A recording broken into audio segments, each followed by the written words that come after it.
Okay, all set. Hello viewers! If you're watching this, then I'm currently away on an important multi-universal mission. So, I've recorded and edited all the Patreon related reviews that will be available in this cycle. To accomplish this, I borrowed this one room in Suramar City that allows time to move faster while inside. So in real time, I'm getting this all done in a matter of minutes. Anyway, let's start with the bonus objective review.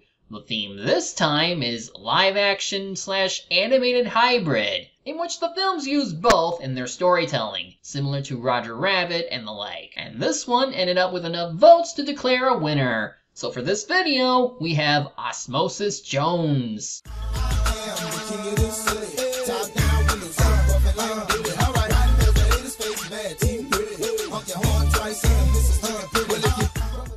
Before Cells at Work or Inside Out, Osmosis Jones was the only piece of media I knew of that anthropomorphized the inner body for creative purposes. In which case, a buddy cop movie inside the human body. That alone sounds like it could be interesting if pulled off well. It was Mark Hyman writing the film, with the Farrelly brothers directing the live action scenes, while the animated portions were directed by Piet Kroon and Tom Cito. Warner Brothers would be providing the animation this time. All in all, this should be entertaining, but, well, seeing as this was one of those development hell movies, there'd be a lot of issues that would make this out to be a bomb of a movie. Let's watch and see what happened. After the animated logo and credit sequence, we open at a zoo to some hip-hop music, which would be appropriate for the sort of character we'll be meeting, except we're first meeting the main human cast, who are prominently white. Meet Frank Titore, played by Bill Murray, who along with daughter Shane are coping with the loss of their wife and mother respectively. For Frank, this means going down the path of unhealthy living that could arise from depression or stress. Except the movie goes about it in a seemingly comical or inept manner. I'm just saying it wouldn't hurt eating more fruits and vegetables,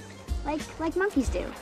Honey, the reason that monkeys eat so many fruits and vegetables is because they're not smart enough to butcher a cow. There's a lot to go over with him, but let's just say it's really hard to sympathize with him with how they portray his behavior. Like, this chimp steals his egg that he was going to eat, and after getting it back, decides to eat it anyway despite being in the chimp's mouth. And yeah, as the footage adds more contrast to it, we transition into his mouth into what I consider to be the cell world. We get our first look at the inhabitants of Frank's body, including our real main character. See anything, kid? I do. Nice genes. You got the chromosomes in all the right places. Yep, that's Osmosis Jones, though most people call him Ozzy for short. He's voiced by Chris Rock, who used to be pretty respectable until he decided that offensive humor towards oppressed people was an ideal career choice. Anyway, Ozzy is an example of a white blood cell, which naturally are what protect the body from disease and other threats. Naturally, they treat this like a lot of old to modern cop movies. Uh-oh, you done it now.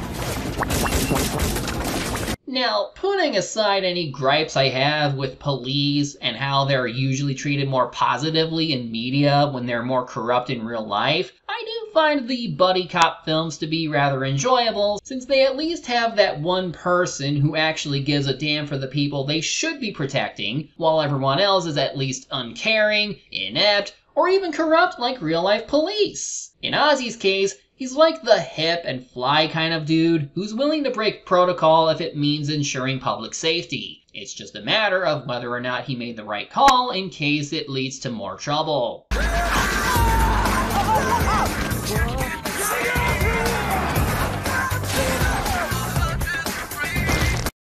Okay, before I continue, let me address two things. One, the art design. I frickin' love a lot of what the cell world looks like. It feels very organic and made to represent the different parts of the inner body. Like blood veins are like highways, or nerves are like power lines.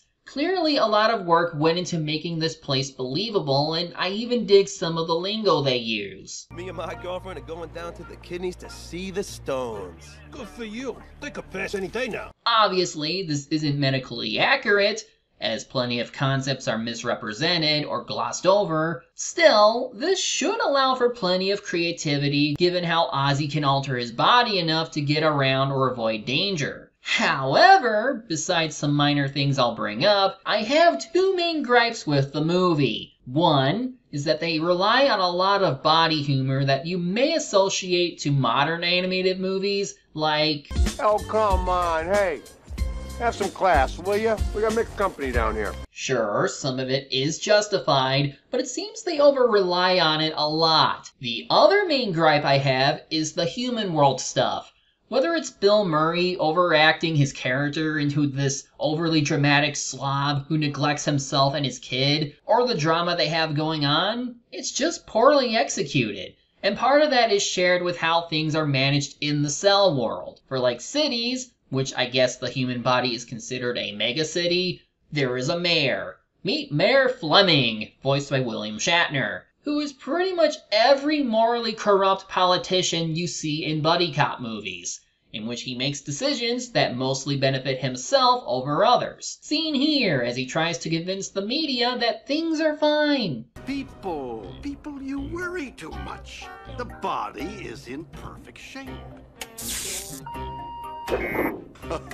He also has to deal with competition from another political opponent named Tom Kalanick, voiced by Ron Howard, who, despite some questionable gestures, seems to think better for Frank's health. Mr. Kalanick, what's that smell? Why, that's the smell of change, Billy. That gets me every time. Also, we have Fleming's secretary, Leah Estrogen, voiced by Brandy Norwood, who obviously becomes Ozzy's love interest later, and I just realized what this Million Membrane March poster is a reference to. Not sure how race in the cell world works, since there's variety in the acting department, so while you have a lot of white blood cells played by white actors, Ozzy is depicted by a black actor. Whether Leah is a membrane cell or possibly a brain cell given where they are, there doesn't seem to be any consistent allegories in place. At any rate, the point is that the mayor seems to be in charge of how Frank operates, even though Frank himself seems to act independently. That doesn't stop the mayor from picking up a microphone and speaking into it to act as his conscience, if that's what this is. But here's the thing. The movie wants me to think that Fleming is solely responsible for why Frank is an utter slob. Except if Frank can operate on his own, that means he's deliberately doing this awful behavior that would be a detriment to his daughter, who has to put up with his nonsense. Heads up. Chicken going down rough. Chicken going down rough. This sort of thing is what makes the human world aspect so unbearable at times, because we have a human character that mostly does gross things that most people going through stress or depression would never do. Then, to justify this as part of its humor, they try to pass the buck onto someone that is in charge of him. It honestly would have been better if the human world stuff was either minimalized or cut altogether. So that way, we wouldn't have to know exactly what kind of person they live in, and without leaning towards shaming people for how they live. Now, before we do continue the story proper, there's one more thing I need to bring up. It's the one aspect about this movie that I truly love the most. It starts inside the throat, where cleaners find some gunk that they have to clear out for germs and stuff. As they complain about the mayor, one of them gets pulled into the gunk, and when his partner steps closer, he can see eyes inside his partner's tank. And then, out from the gunk, comes the best character in the movie. Careful, I'm contagious. Ow.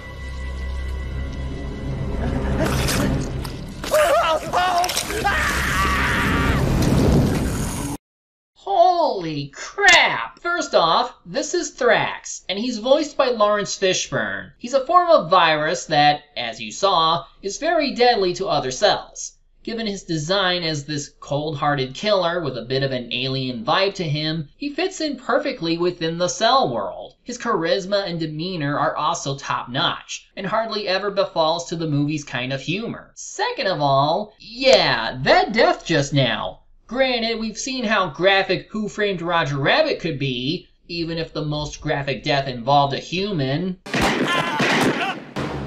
Boiling someone alive from the inside is pretty graphic, even if he was a non-human in the case. Originally, this movie was supposed to be rated PG-13, mostly for language and body humor, though I imagine it would also be for the kind of violence this movie gets into, as seen a bit later when Thrax visits a crime boss named Scabbies, who rules over sweat germs, and this is how Thrax deals with him. What you doing? Get back! What's he doing?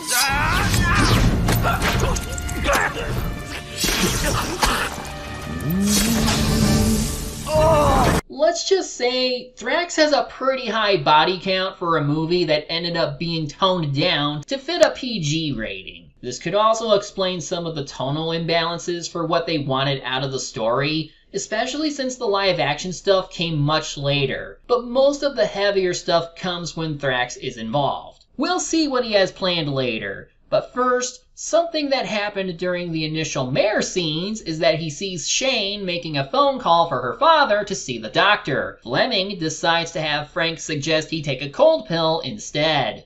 Tricks and all. Meanwhile, at Frank PD, we see that Ozzy isn't exactly well liked because he's seen as either a rookie, a kid who talks big, the usual. Again, it at least shows how bad the other cops are versus the main character, even if it doesn't reflect real cops that are usually a lot worse. This includes the chief of police, who berates Ozzy for acting alone, though even he seems to disapprove of the mayor's decisions. In any case, he now wants Ozzy to take a case caused from an earlier incident, but he'll be working with a pill, who he'll meet in the stomach, which is treated like an airport. But first, gotta put the moves on Leah. Baby, when are you and me gonna hook up? I know this little spot right behind the eye has the perfect view.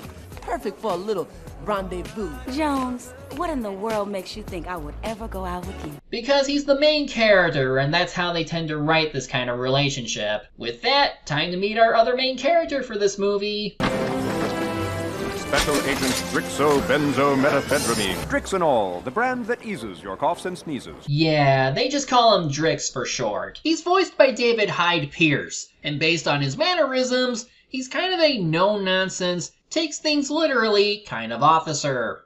Warning, do not exceed recommended dosage. If symptoms persist, consult a physician. May cause drowsiness. Do not attempt to operate heavy machinery. Pregnant women should not handle broken tablets. Of course, Ozzy has issues with this, but begs Leah to let him stay on the job since he really needs it. Hence, the buddy cop is officially established, whereas Drix is meant to represent the kind of cop who only abides by rules and regulations while also having a pedigree and education. Ozzy is meant to be more human by caring more about actually doing something instead of always relying on a system that isn't perfect, while also having lived the poor life. Like sandwiches. You ever try to blow dry your hair with a fart? Okay, I get it. You were poor. You bet I was. You ever try to make a snowman out of toilet paper Klingon? Oh. Now that's poor. Okay, please, you're going to make me vomit. Moving on, after arriving on the throat, Drix demonstrates his power to use his built-in frost cannon to reduce heat swelling. Ozzy learns that this was caused by a saliva boat going haywire and crashing. He investigates and finds the roasted area caused by our main villain. He finds this one germ that witnessed everything that happened, referring to the threat as Muerte Roja is coming, man.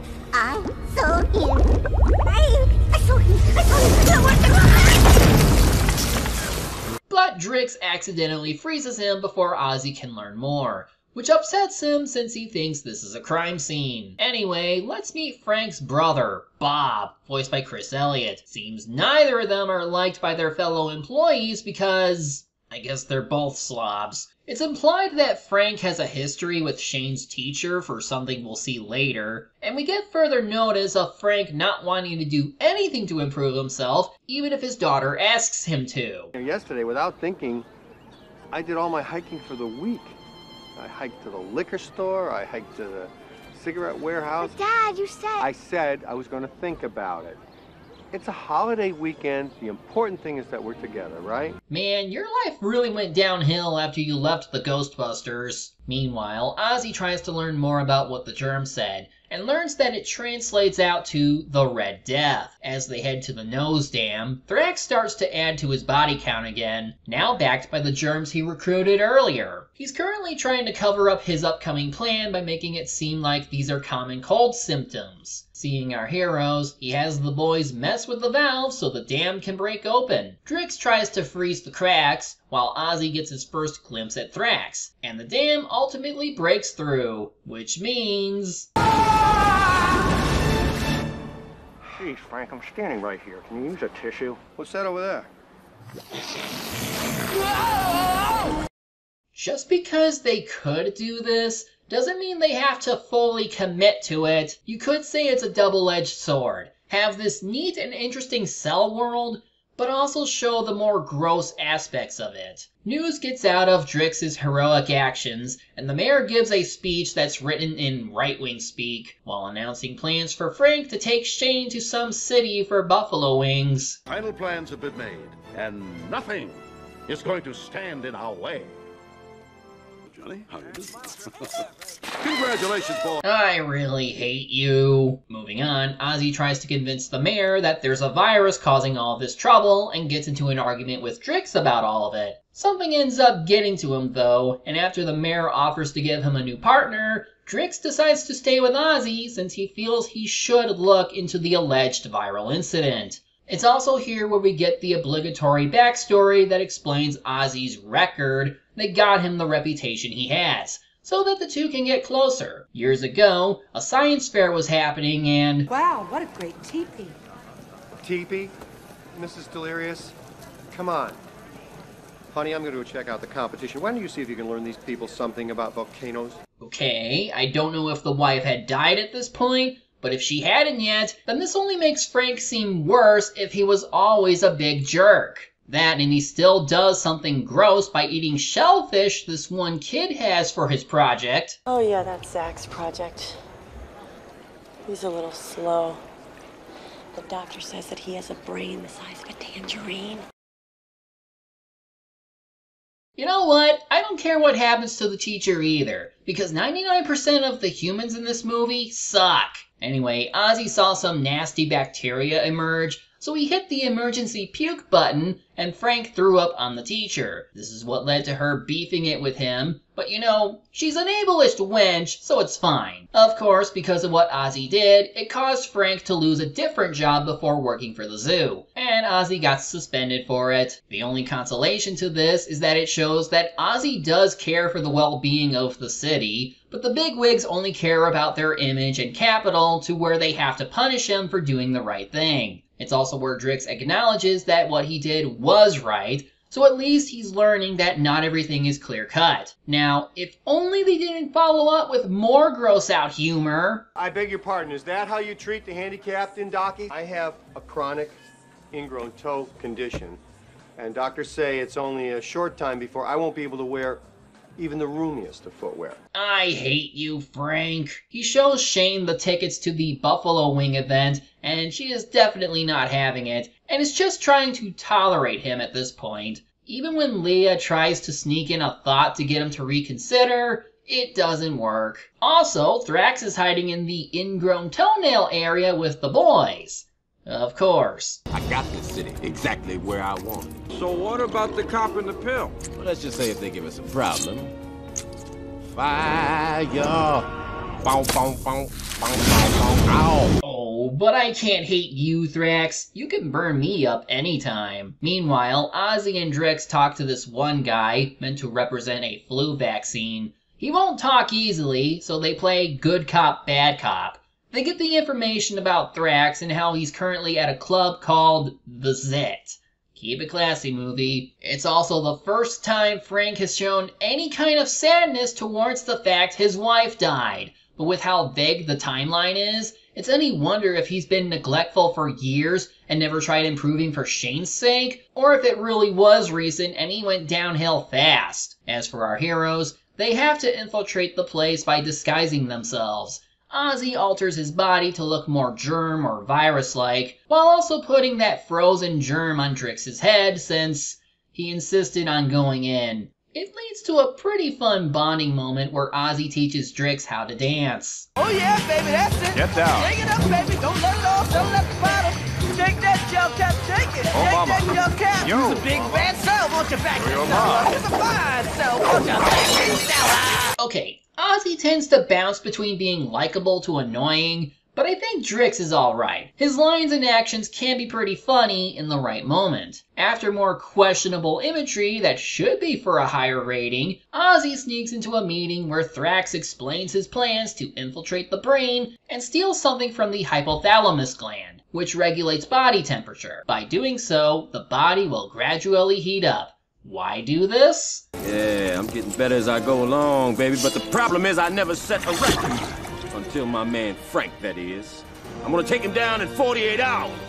Get my own chapter in the medical books. It's refreshing to see a villain who is just straight up evil. It works given he's a natural born virus who's just doing this for self-gratification. It's all he knows, and it builds him up like a massive threat that could very well end things if left unchecked. While this is going on, Frank heads to Shane's school and tries to talk with the teacher about lifting the restraining order she has on him that would prevent him from going on the class hiking trip since Shane really wants him to go. This is the closest he gets to doing something decent and make effort to do things for his daughter. But he continues to be an idiot while the teacher is an insufferable bitch. Do you have any idea of the teasing that my little sons Ralph and Chuck have had to endure? I know your daughter Hurley had to transfer schools. Shirley. My daughter's name is Shirley. We gotta get this water underneath our bridge as soon as possible, for Shane's sake. Shane has nothing to do with this. I would never hold anything against one of my students. All right, then. Ozzy, trying too hard to cover his act, eventually gets discovered. Before he can be killed, Drix ends up blasting his way in. A fight then ensues.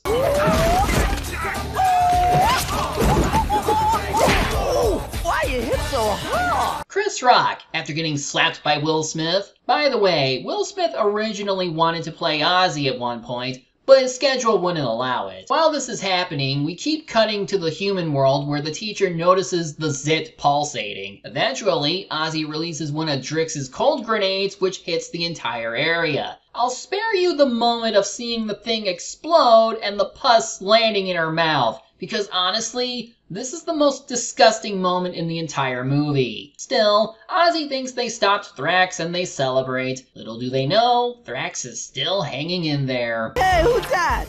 Other than Thrax, that is. Leah. Apparently, that was a mistake by Chris Rock since he called Leah by her voice actress name. Anyway, the mayor's not happy that they did things haphazardly, and after an argument, he fires Ozzy. I finally do something right for Frank and I get fired.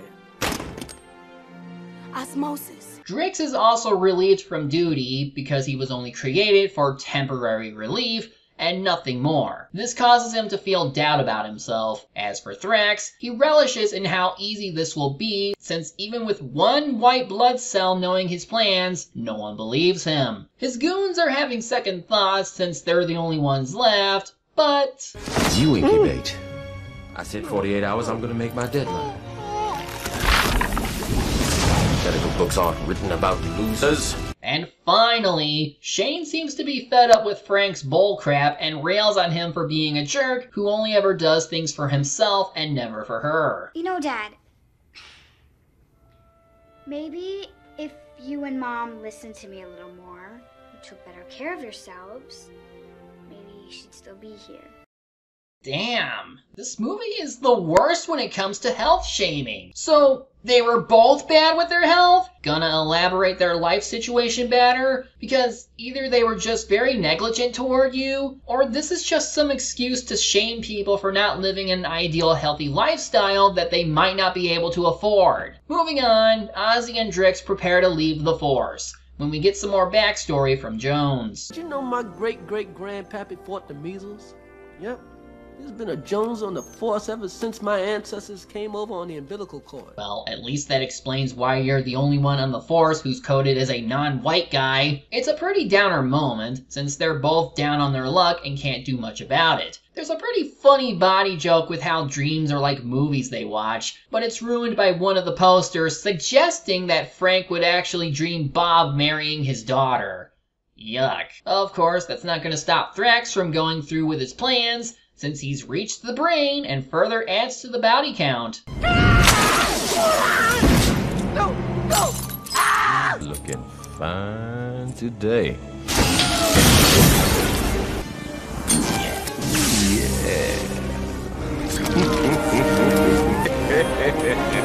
Temperature's rising. That can only mean bad times ahead. Heh, Frank online. That's funny. Leah finally snaps at the mayor for neglecting his duties and checks where the disturbance is. Seeing the temperature increasing, she pulls the alarm, which forces Thrax to hide in the subconscious area. I guess that's where the dream movies come from, since the one playing for Ozzy starts burning up and makes him realize that Thrax is alive. Hey buddy, what temperature you got? 98.6. Wait a minute, is this thing broken again? Funny, it was already 102 when Leah got there. Whatever. As Frank wakes up from his nightmare, Ozzy heads down to the bladder to stop Drix from leaving, since he needs his help in stopping Thrax. I've known sugar pills who've cured cancer, just because they believed they could. Oh, I don't know, Ozzy. Look at me. I'm cherry flavored. Fine.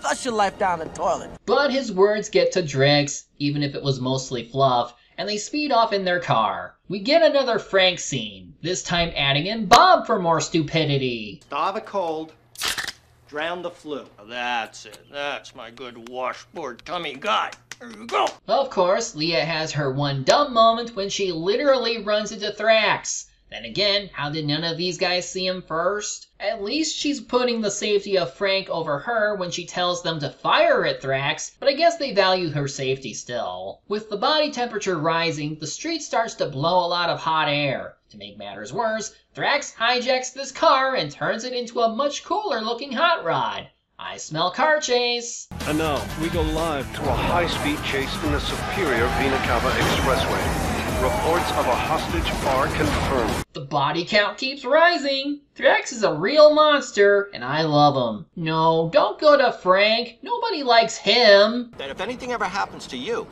I will take care of her, okay? I will raise her, I will nurture her, I will love her, and then when she's 16, I'll boot her out the door. And nobody likes you either. I suppose even he has the sense to want to take Frank to the hospital, much to the mayor's disapproval. But it doesn't matter since they pull over and presumably get an ambulance called over, right as Shane passes by on the bus. Daddy's had a little accident, okay? Oh, sure, no, he's gonna be fine. No, I hope he's gonna be okay. The one instance where the human world stuff would be fine, I just hate the fact that they spent so much time doing stupid gross things with the main human character that it almost feels unearned. Thrax is heading to the uvula to make his getaway, but Ozzy and Drix intercept and save Leah. Before they can ice Thrax, he uses some pollen he took to make Frank sneeze, so he can make a getaway. But Ozzy has a plan. How's your aim? A lot better than yours. Jones, what do you think you're doing? Saving Frank. You want osmosis? You got osmosis. It works, and now they land on Shane's eye. You know, considering the inner body can see the outside world, I have to wonder how interactions with other inner cities work. With his hand frozen, Thrax has to fight Ozzy in normal hand-to-hand combat. Eventually, Thrax tries to choke Ozzy with the chain carrying the DNA beads, but they both get blown onto one of Shane's eyelashes. Actually, it's a fake lash, since one of her friends put it on her during the bus trip. At least Ozzy got the chain back. Feel the heat, Jones? Too bad you won't be here to see me break my record when I take down Frank's pretty little girl. Look, I was with you in wanting to take down Frank, but I at least tolerate Shane enough that she doesn't deserve death. So, yeah, Ozzy avoided the stabby stab with his unique body type, and he gets away right as the fake lash falls and lands in alcohol.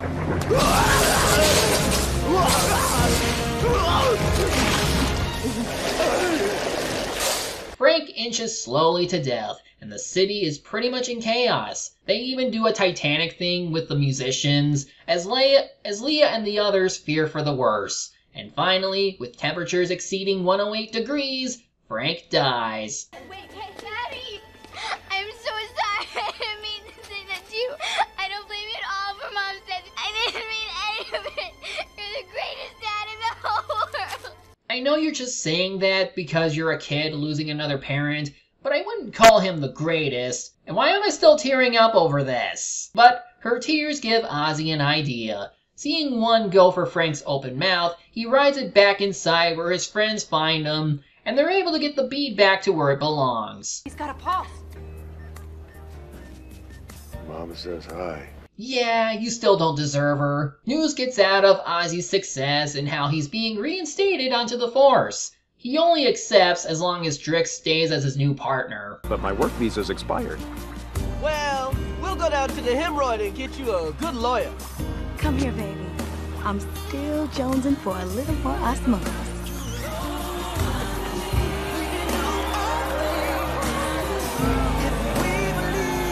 If it had ended there, I would have been content. But we need one more Frank scene. This time, he does go on that hiking trip with Shane, and he is trying to make changes for the better. Especially since it turns out Fleming lost re-election and now works in the butt. I wonder what this does.